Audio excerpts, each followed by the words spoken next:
They said Mount Sinai was only a story, a tale from an ancient book told to give faith to the lost and power to the chosen. But now, in the barren wilderness of northwest Arabia, scientists have found something buried deep beneath the sand, something that shouldn't exist. At first, it was only a faint signal, a thermal anomaly detected by satellite scans. But as they looked closer, the pattern grew clearer, a pulse of heat emanating from inside a mountain that had long been forgotten. The mountain's name? Jabal al-Lawz. Its peak is charred black, as though fire once poured down from the heavens. Yet it shows no signs of volcanic origin. The rocks appear burned, but not by magma, not by lightning, not by time. Some believe it's nothing. Others whisper that this is the real Mount Sinai, the place where Moses met God face to face. But what the scientists uncovered beneath the surface, using ground-penetrating radar and seismic imaging, left even the skeptics speechless. Hidden chambers, hollow structures, metallic echoes from deep within the bedrock. Something ancient is buried there. And when they tried to go back to investigate, their permits were revoked. The site was fenced off. The data disappeared. Was this the mountain of God, or something the world was never meant to see? This is not myth. This is not coincidence. This is the beginning of revelation. The search for the true Mount Sinai has spanned centuries, from the sands of Egypt to the mountains of Arabia. Most traditions point to the Sinai Peninsula, but the ancient texts hint at something different. In Galatians 4:25, the Apostle Paul wrote, "Mount Sinai is in Arabia." For years, that verse was dismissed, a poetic expression, not a geographic clue. But satellite imaging has changed everything. From space, you can trace a forgotten trail, a faint scar winding through the desert floor. It begins near Egypt's Red Sea coast and ends deep inside the Arabian wilderness.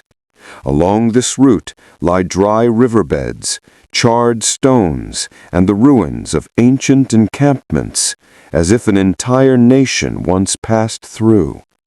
And at the heart of this trail stands a single blackened mountain, towering over the plains, its summit scorched and silent. Archaeologists call it Jabal al-Lawz. The locals call it the Mountain of Moses.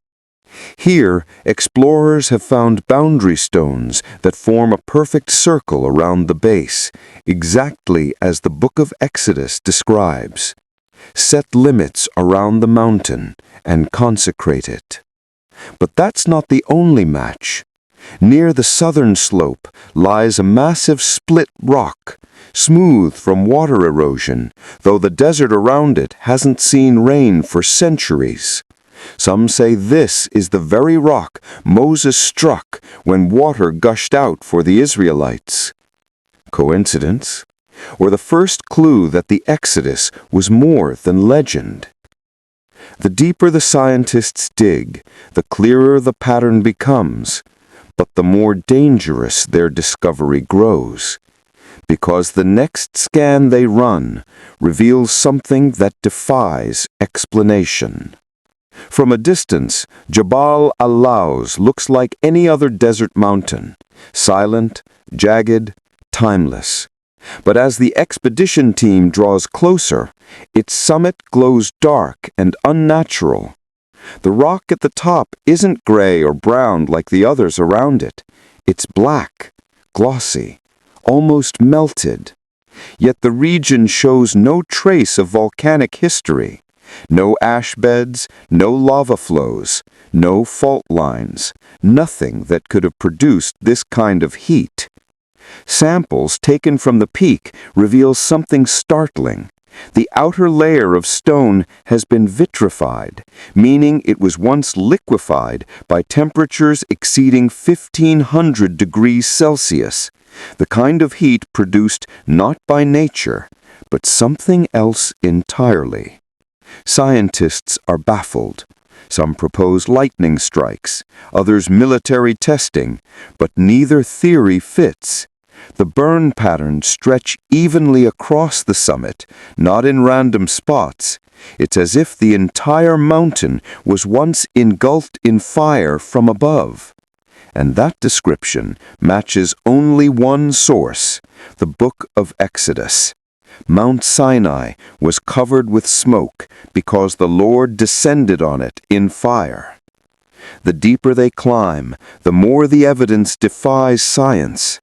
Instruments pick up trace radiation levels. Magnetometers detect electromagnetic fluctuations near the burned stone.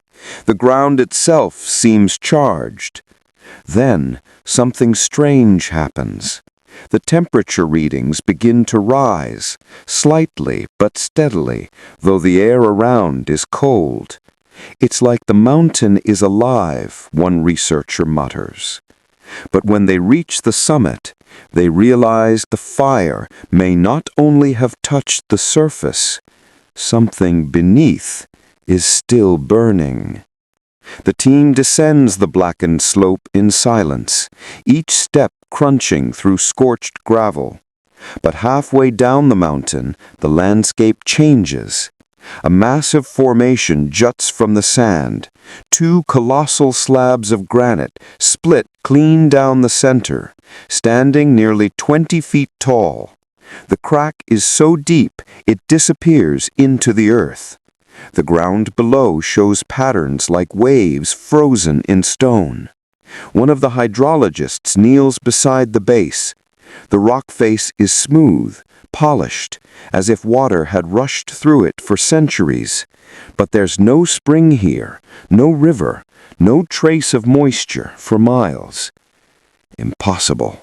This is a dry desert. There's no water source anywhere near this site. They take samples, measure erosion angles, and check for flood residue.